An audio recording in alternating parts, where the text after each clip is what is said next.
Hello students, I am Kaustubh Bore.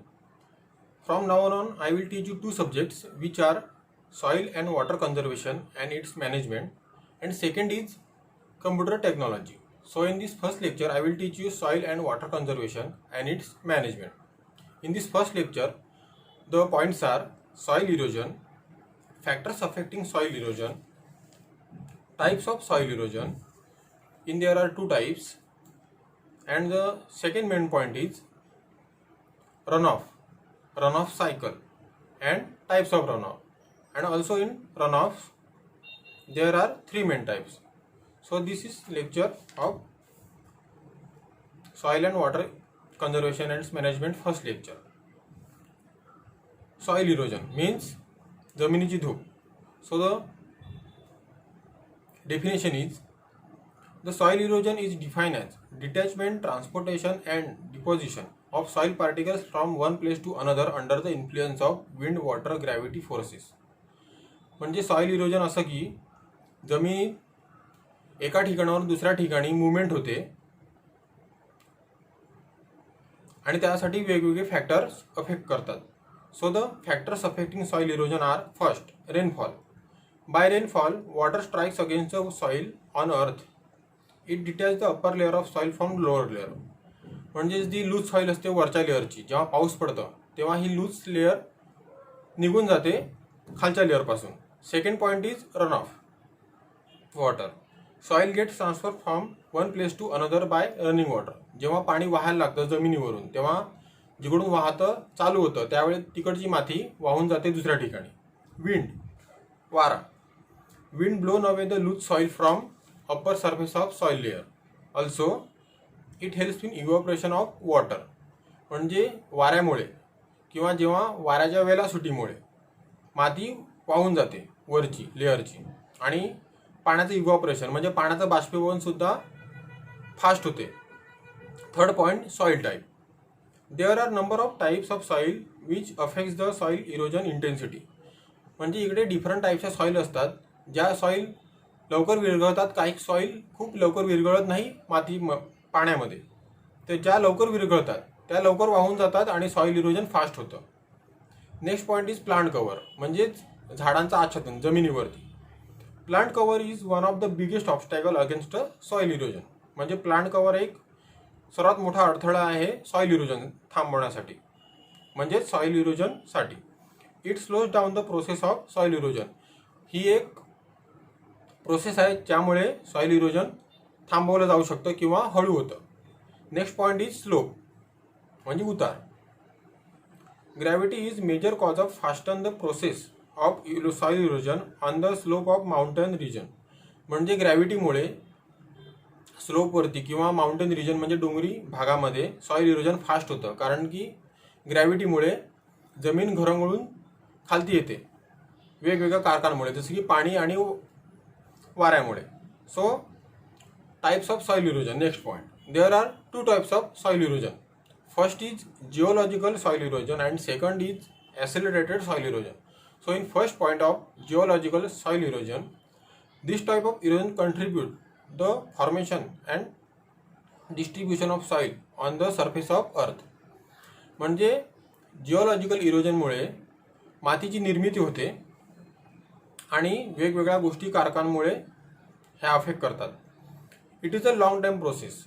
Geological erosion एक long time process आहे ज्यामध्ये खूप कालावधी लागतो, शेकडो, हजारो किंवा लाखो वर्षांचा सुद्धा.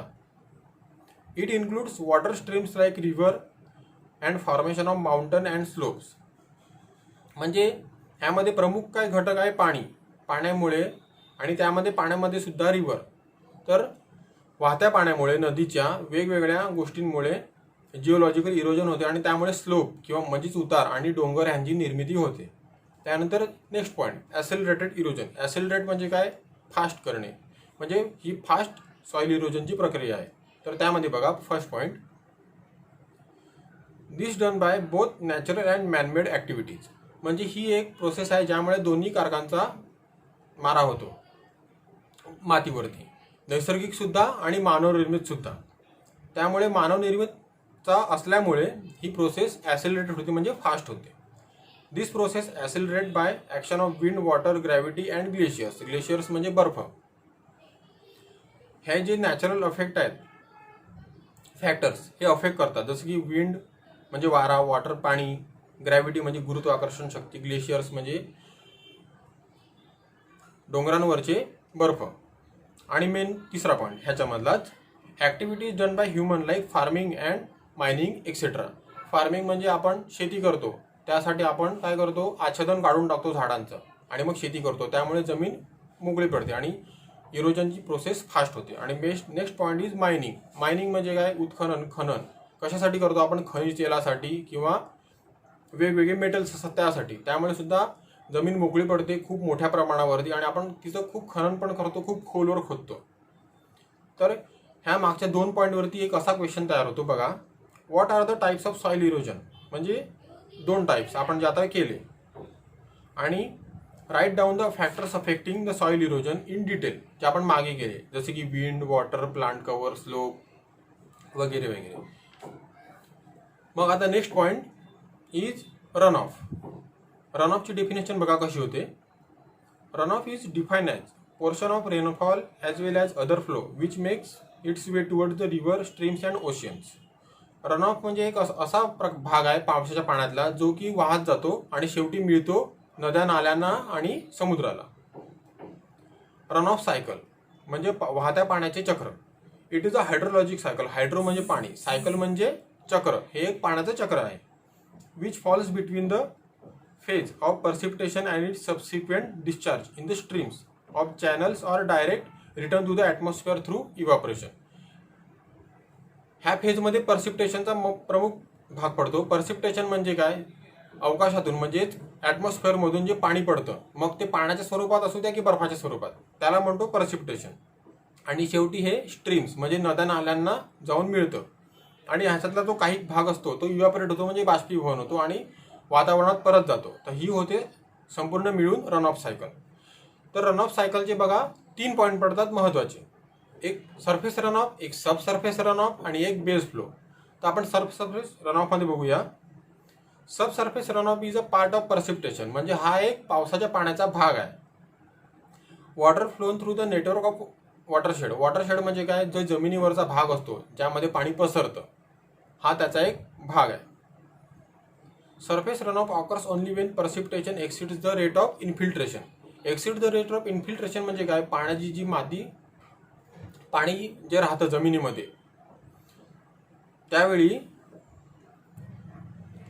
जेव्हा मातीची कॅपॅसिटी पूर्ण होते पाणी धरून ठेवण्यासाठी, त्यावेळी माती जास्त अजून पाणी धरून ठेवू शकत नाही. तर त्यावेळी काय होतं, जमिनीच्या वरतीच पाणी राहतं आणि मग थोड्या वेळाने पाणी जास्त झालं की मग ते वाहायला लागतं.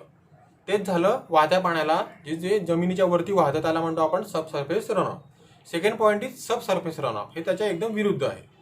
बघा, it is a part of rainfall which infiltrates into the soil is known as sub surface run off. म्हणजे जे पाणी असतं जे मातीमध्ये मुरतं त्यालाच आपण म्हणतो सब सरफेस रन ऑफ. आणि एक तिसरा पॉईंट तो म्हणजे झाला बेस फ्लो. बेस फ्लो एक महत्त्वाचा पॉईंट आहे, बघून घ्या.